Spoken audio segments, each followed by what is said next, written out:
Welcome to CAN, Caribbean Affiliate News. My name is Siobhan Gobin. Here are the stories that we're following today, July 29, 2013. From the Caribbean, Jamaicans launch bid for seats in New York.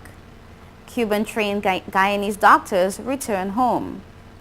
In Trinidad and Tobago, the Prime Minister outlines goodies, but opinion polls show Jack Warner is winning. In St. Kitts and Nevis, the Prime Minister vows to change boundaries before calling elections. The details on these headlines and more when we return.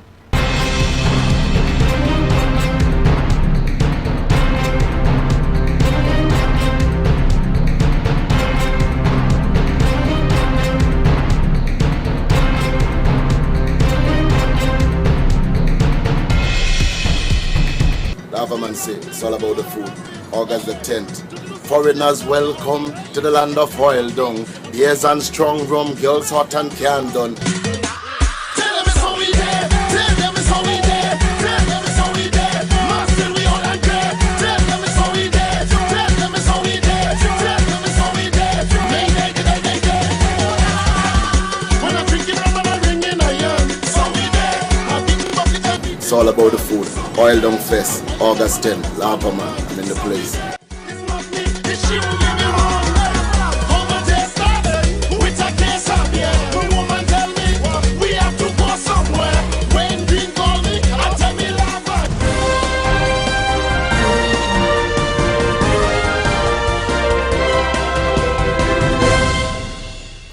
Welcome back to CAN, Caribbean Affiliate News. My name is Siobhan Gobin. This segment of the news is sponsored by Emerald's Travel. 3 Jamaican nationals have launched bids for elected office here, while a fourth with deep connections to the island has abandoned his quest for higher office. St. Mary-born attorney-at-law Joan Flowers and Michael Duncan from Kingston are both seeking seats on the New York City Council, while Kingston-born businessman Mark Escoffier is running to become Bronx borough president. All 3 have conquered the first hurdle, obtaining the needed signatures required by the New York City Board of Elections to get on a ballot. They will now face primary elections set for September 10th, with the hope of making it through to the general elections in November. In an interview with the Jamaica Observer, Flowers, who will be facing 5 other candidates in the primary, lists education, healthcare, affordable housing, and employment opportunities as areas of priority if she's elected to the council. Escoffier said that his priority if elected Brown's borough president is to reform the electoral system in the borough. Arguing that he is the only reform candidate in that race, Escoffier criticized the system, which he said is fraught with corruption. Duncan, who lost a special election in the 31st Council District in February, is making a second bid for the seat. In an earlier interview, he listed job creation, safer communities, and education as his priorities. No Jamaican national has been elected to the New York City Council since the famed Una Clark left 12 years ago. Guyanese students who were trained in Cuba to be doctors are back home and are to be deployed around the country to serve for 5 years before accessing further training for upward mobility.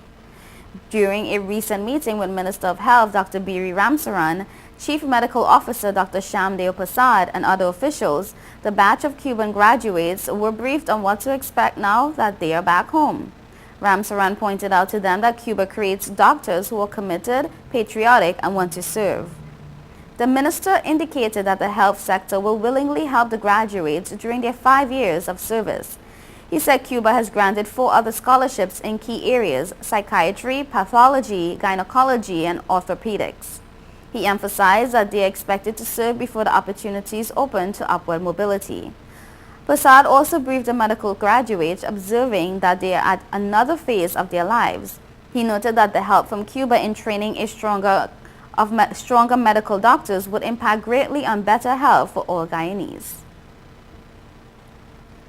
In Trinidad and Tobago, Prime Minister Kamla Persad-Bissessar is promising residents in the Chaguanas West constituency an array of goodies ahead of Monday's by-election that opinion polls show will be won by her former National Security Minister Austin Jack Warner. Addressing a rally of the United National Congress on Saturday night, Prime Minister Prasad Bisesa said that her government would provide $50 million to former Caroni sugar workers who were cheated by the previous administration. And I quote, "Your government has already approved a management fee payment of $6 million to offset all fees and return this money to the workers who paid for such services. I will not commit our government to paying $50 million to the former Caroni workers who invested on the promise of the People National Movement and were duped into putting their money in that plan. This $50 million will be paid as partial payment to offset any payments that would have been due to the Caroni workers by way of interest received," she said. Prasad Bisesa also told supporters that her administration plans to return a significant portion of the 500 acres of prime agricultural land which was taken away by the PNM government in 2006 for the development of a military base. But opinion polls published Sunday and last week showed Warner as a comfortable winner in the seat that is considered the heartland of the UNC and one of its safest seats. The Answer McCall poll showed Warner enjoying a 48 to 22% lead over the UNC's candidate, Khadija Amin, while the North American Caribbean Teachers Association has him leading 41 to 36%. In St. Kitts and Nevis, Prime Minister Dr. Denzel Douglas says he will not call elections until he changes the constituency boundaries. And I quote, "I have one more thing to do before we call these elections. We shall have the boundaries realigned. Realigned because they are illegal as they are," he told cheering supporters from the platform on Friday night. Meantime, the Prime Minister, who's faced a motion of no confidence in Parliament, promised that after the boundaries were changed, he would announce who would be the St. Kitts and Nevis Labour Party's candidate for Constituency 3.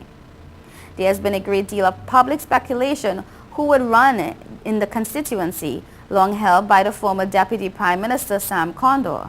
Condor and former Minister Timothy Harris have broken ranks with the Prime Minister over a number of policy decisions and personality conflicts and have formed a new political party. Condor insists that he has the support of the majority of the people in the constituency, while the Prime Minister and his cabinet colleagues assert that St. Christopher 3 is a Labour stronghold and will be retained by the party. You're watching Caribbean Affiliate News. We will be right back.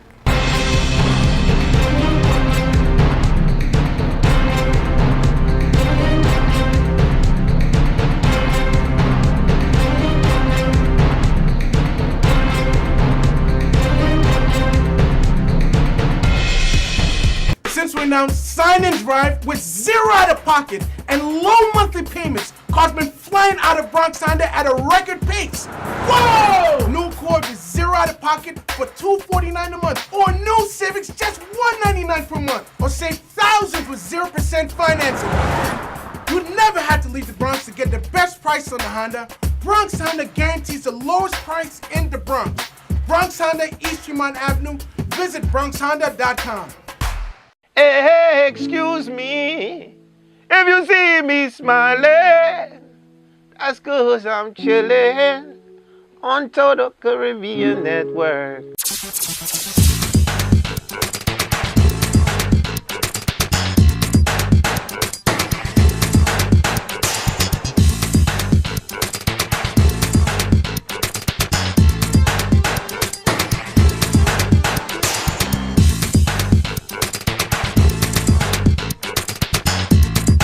It's your boy Wyclef Jean, man, and I'm chillin', man. Total Caribbean Network. Man, I love their style. Whoa, whoa, whoa, whoa, whoa, whoa.